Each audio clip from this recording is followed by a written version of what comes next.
Hi అండి, నమస్తే. నేను విజయలక్ష్మి బిఎల్ మేఘం. Welcome back to our channel. ఎలా ఉన్నారు మీరందరూ? బాగున్నారా? నేనైతే బాగున్నానండి.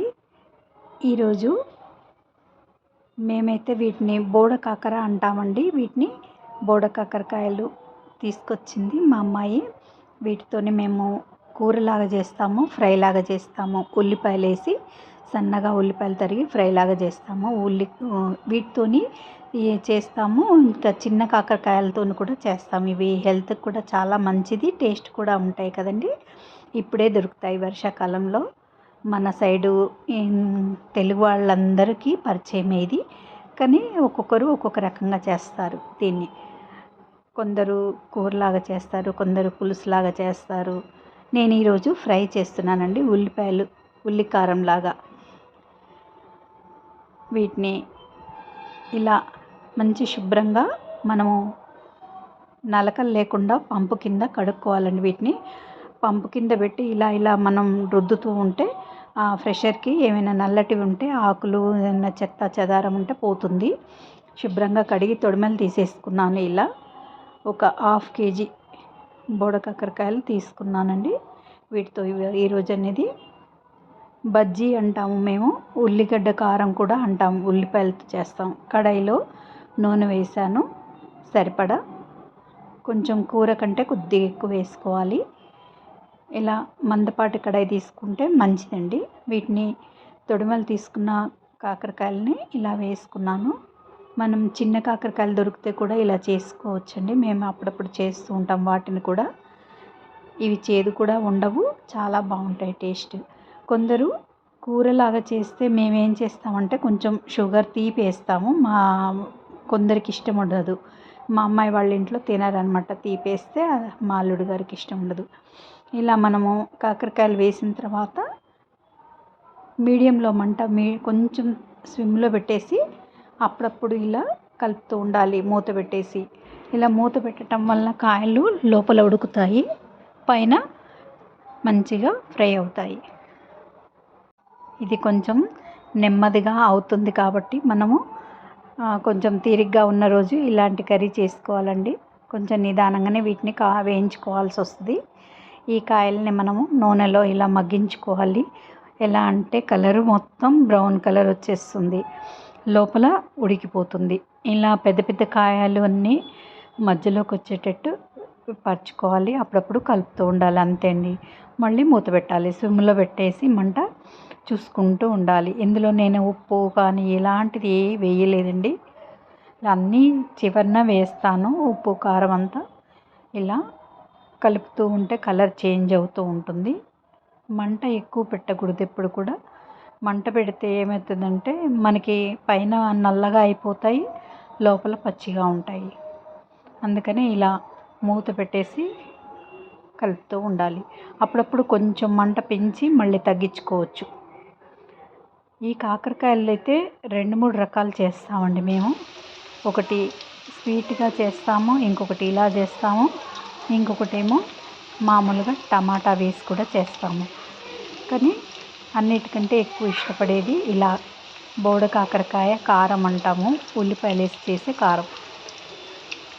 చూసారా కలర్ మొత్తం కొద్ది కొద్దిగా చేంజ్ అవుతుంది. ఇలా మూత తీసి కలుపుతూ ఉండాలి. మళ్ళీ కలిపిన తర్వాత ఎక్కడైనా పచ్చి ఉన్నా కూడా, లేదంటే మధ్యలోవి పక్కకనేసి మళ్ళీ చుట్టూ అంచులు బట్టి ఉన్నాయి వేగవు కదా, అవి మధ్యలోకి అంటుండాలి. అలా మారుస్తూ ఉండాలి.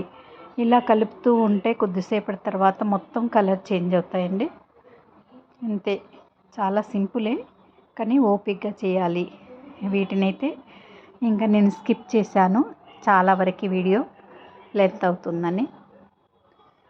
మూత పెట్టకపోతే ఏమవుతాయంటే పైన ఉన్న లేయర్ అంతా మొత్తం గట్టిగా అవుతుందండి. అందుకనే నేను మూత పెడతాను. వీటిని మూత పెట్టేసి ఇలా తిప్పుతూ ఉంటానన్నమాట.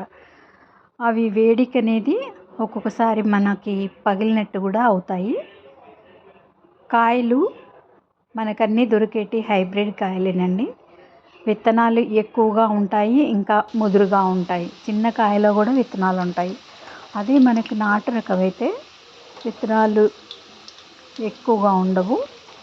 ఇంకొకటి ఏంటంటే గట్టిగా ఉండవు.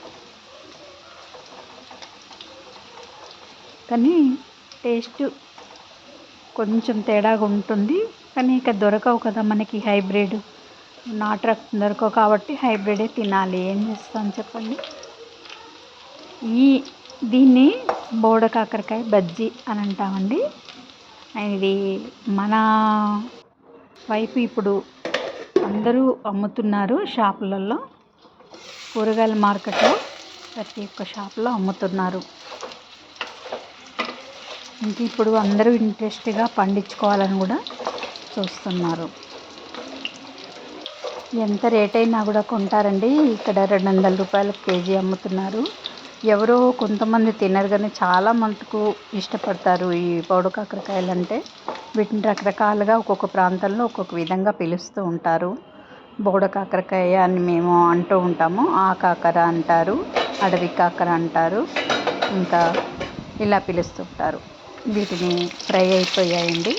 ఇంకా కొంచెం సేపు ఇలా ఎక్కడైనా పచ్చిగా అనిపిస్తే వాటిని తిప్పుతూ ఉంటే సరిపోతుంది. అప్పుడప్పుడు ఇవి ఆరోగ్యానికి కూడా మన మామూలు కాకరకాయలు ఎంత మంచిదో ఇవి కూడా అంతే. వీటిని మూత పెట్టేసి మగ్గిస్తేనే కాస్త పైన లేయరు మెత్తగా ఉంటుంది. ఈలోగా నేను ఉల్లిపాయలు 2 సన్నగా తరుక్కున్నాను. సన్నగా దోశలోకి తరుగుతాం కదా, అలా 2 స్పూన్లు కారము, 2 స్పూన్లు ఉప్పు వేసాను. కారం ఎంత పడుతుందో ఉప్పు అంతే పడుతుందండి ఎప్పుడైనా కూడా. ఇంకా మనకి కావాలి అంటే కొంచెం తక్కువ కూడా వేసుకోవచ్చు. అన్నంలోకి తింటే బాగుంటుంది ఇది, అందుకని కొంచెం కారం వేసాను ఎక్కువ. వీటిని ఇలా మనము పచ్చిగా ఉన్న చోట కొంచెం చూసి తిప్పుకోవాలి. ఆల్మోస్ట్ అయితే అన్నీ వేగిపోయాయి. ఎక్కడైనా పచ్చిగా ఉన్నట్టు అనిపిస్తే వాటిని మనం మధ్యలో కనేస్తే సరిపోతుంది. మళ్ళీ మూత పెట్టేయాలి. మూత తీస్తే గట్టిగా అవుతుంది. ఇంతలోకి ఈ ఉల్లిపాయలలో కారం వేసాను కదా, ఇది కలిపేసుకొని ఉంచుకుంటే అది అయిపోగానే కాకరకాయలు ఫ్రై అయినాయి మొత్తం తీసుకొని ఇందులో కలిపేసుకోవచ్చు. చాలా కొంచెం వేయించడంలోనే టైం పడుతుందండి, ఇంకా వేరే ఏం లేదు. ఈ ఉల్లిపాయల కారము మొత్తం కలిసిపోయేలా కలిపి ఉంచుకున్నాను. కాకరకాయలని వేగిన తర్వాత తీసి ముక్కలు చేస్తాను. ముక్కలు చేసి ఇందులో వేస్తాను. ఎక్కువ శాతము స్వీటు ఇష్టపడిన వాళ్ళు ఇలాగే చేసుకుంటామండి మా ఇంట్లో. మా ఇంట్లో కూడా కొందరు కూరలాగా చేస్తే స్వీట్ వేస్తాము. ఏదైనా షుగర్ కానీ బెల్లం కానీ వేస్తాము, పాలు పోసి వండుతాము.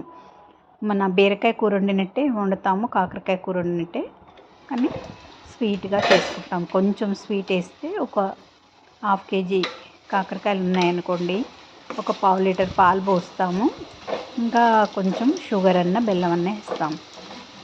చాలా బాగుంటుంది కూర కూడా.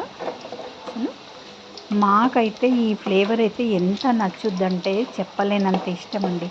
ఇది మనము వండుతూ ఉంటేనే కూర ఆ వాసనకి మనకి తినాలి, ఎప్పుడు తిందామా, ఎప్పుడు అవుతుందా అని ఎదురు చూస్తాము. ఆల్మోస్ట్ అయితే ఫ్రై అయినాయండి. కొంచెం చల్లారినాయి కూడా.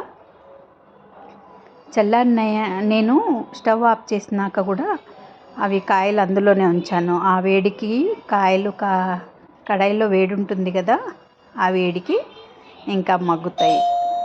ఇది అన్నంలోకి సూపర్గా ఉంటుంది టేస్ట్. ఇంకా ఎక్కువ 2-3 రోజులు కూడా నిలవ ఉంటుంది. అందుకని ఇలా కారం సరిపడా వేసాను. ఈ కాకరకాయలాగే సేమ్ ఇలాగే చిట్టి కాకరకాయలు కూడా చేస్తాము మేము. కొంచెం మీడియం సైజులో వచ్చే కాకరకాయలు కూడా ఇలాగే చేయొచ్చు అనమాట. కాకుంటే అది కొంచెం చేదు ఉంటుంది. ఇది ఆల్మోస్ట్ అయిపోయింది. ఇలా ముక్కలు ముక్కలుగా చేసేసుకుంటే సరిపోతుంది చేత్తో. ఈ నూనె కూడా, ఇందులో ఉన్న నూనె కూడా కాయలు పీల్చుకున్నాయి. ఇది కారంలో కలిపినప్పుడు ఈ నూనె బాగుంటుంది కొద్దిగా ఉండటం కూడా. ఇందులో ఉన్న విత్తనాలు కూడా చాలా టేస్టీగా ఉంటాయి. మా అబ్బాయి కూడా ఎప్పుడైనా ఇండియాకి వచ్చినప్పుడు తీసుకెళ్తాడు వాళ్ళు దుబాయ్లోకి. ఇప్పుడు ఉల్లిపాయ కారం చేసి ఉంచిన ఉల్లిపాయ కారము ఇందులో వేసేసి మిక్స్ చేయాలి. చేత్తో అయితే చాలా బాగా మిక్స్ అవుతుంది. మనము స్పూన్తో గరిటెతో కాకుండా ఇలా చేత్తో కలిపేయాలి. ముక్కల్ని ఈ ఉల్లిపాయ కారము కలిసేటట్టుగా కలిపేసుకోవటమే. ఇది సింపుల్గా చేసుకుంటాము. ఇది పెద్దగా ఏమీ ఇబ్బంది లేదు. ఒక ఫ్రై అవ్వటమే కొద్దిగా టైం పడుతుంది. ఇలా అయిపోయిందండి, రెడీ అయినట్టే. బోడ కాకరకాయ ఉల్లిపాయ కారం బజ్జీ అంటాము. మీకు నచ్చితే ఒకసారి ట్రై చేయండి, చాలా బాగుంటుంది ఈ ఫ్లేవరు. వీడియో నచ్చితే లైక్ చేయండి. బాయ్ అండి.